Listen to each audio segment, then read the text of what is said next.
সুপ্রভাত বন্ধুরা, আজ হলো 9 সেপ্টেম্বর মঙ্গলবার।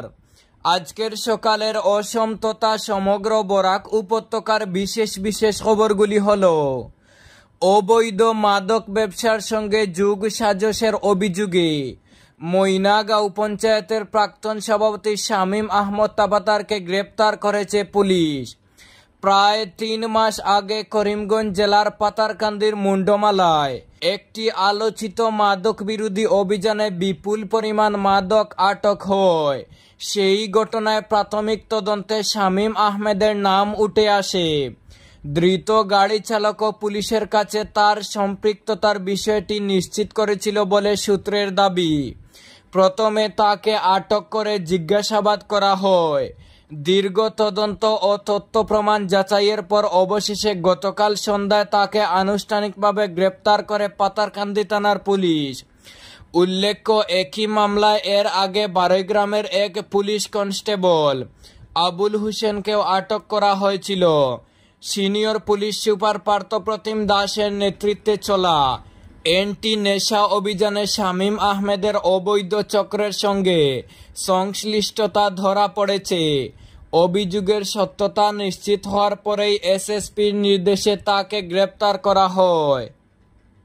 পরবর্তী খবরে যাওয়ার আগে আপনার কাছে ছোট্ট একটি রিকোয়েস্ট, ভিডিওতে একটি লাইক করে চ্যানেলটি সাবস্ক্রাইব করুন এবং ফেসবুক পেজটি ফলো করে ভিডিওটি অবশ্যই শেয়ার করুন যাতে সঠিক তথ্যগুলো সবার কাছে পৌঁছাতে পারে।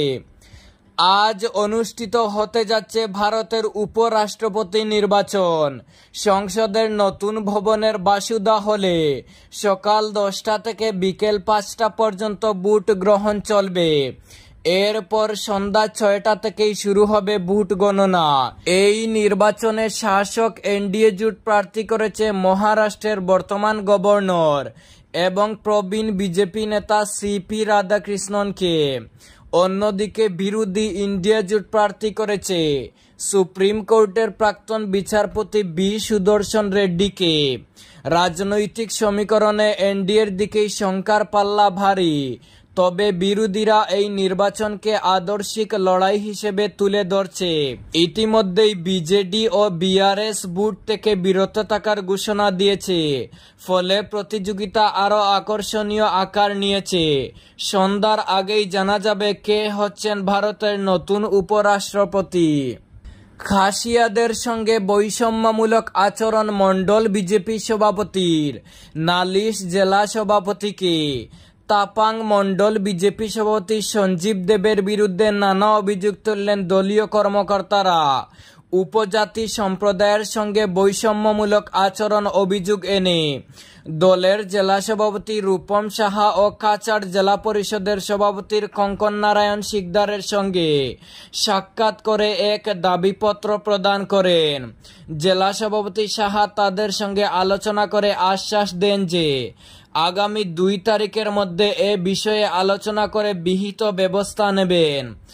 এদিকে তাপাং এলাকার বিজেপির উপজাতি মোর্চার সভাপতি খেমল চরটি ও সুব্রত নাথ সাংবাদিকদের জানান, উপজাতি বা খাসিয়া সম্প্রদায়ের লোকের ভাগ্যে জুটেনি অরুণোদয় প্রকল্পের সুবিধা।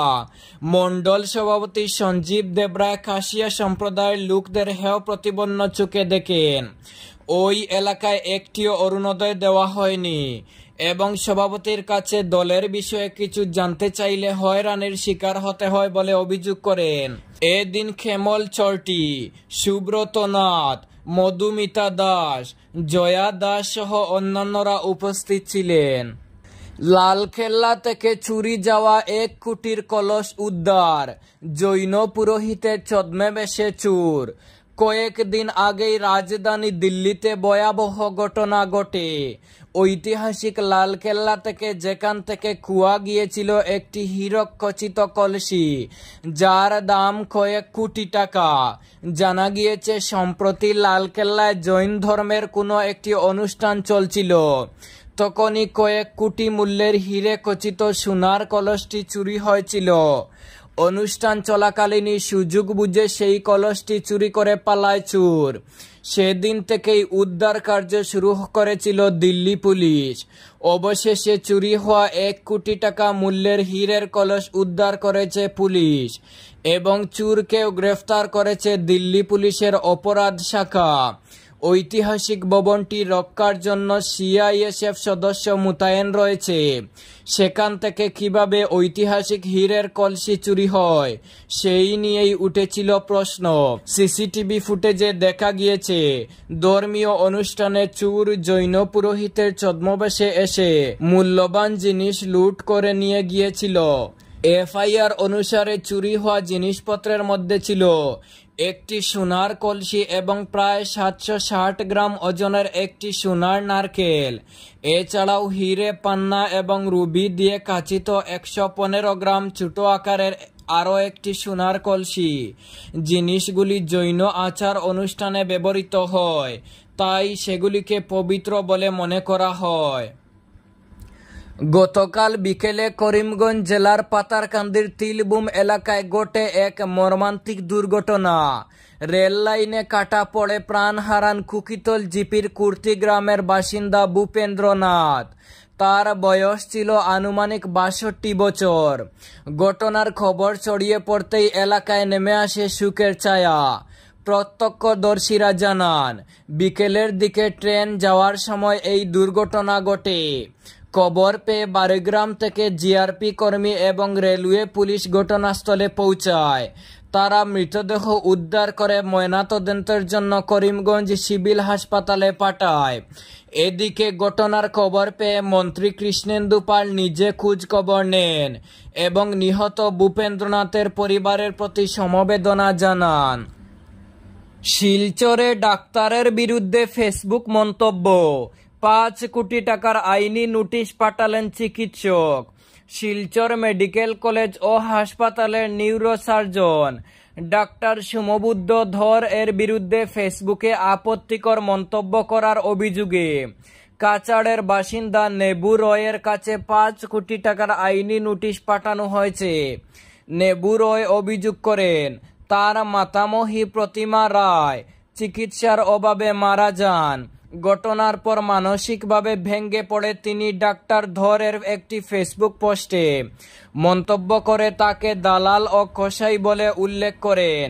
ডাক্তার সমবুদ্ধ ধর জানান, তিনি নেবু রয়কে একাধিকবার ক্ষমা চাইতে বলেন এবং একটি ভিডিওর মাধ্যমে দায় স্বীকার করতে বলেন, কিন্তু তা না করায় তিনি আইনি নোটিশ পাঠাতে বাধ্য হন। তার দাবি, এই মন্তব্যের ফলে তিনি মানসিকভাবে হয়রানির শিকার হয়েছেন। অন্যদিকে নেবু রয়ের পরিবার নমশূদ্র পরিষদের মাধ্যমে জেলা প্রশাসকের কাছে অভিযোগ জানিয়ে বলেন, তিনি বর্তমানে মানসিক চাপে রয়েছেন এবং হুমকির মুখে পড়ছেন।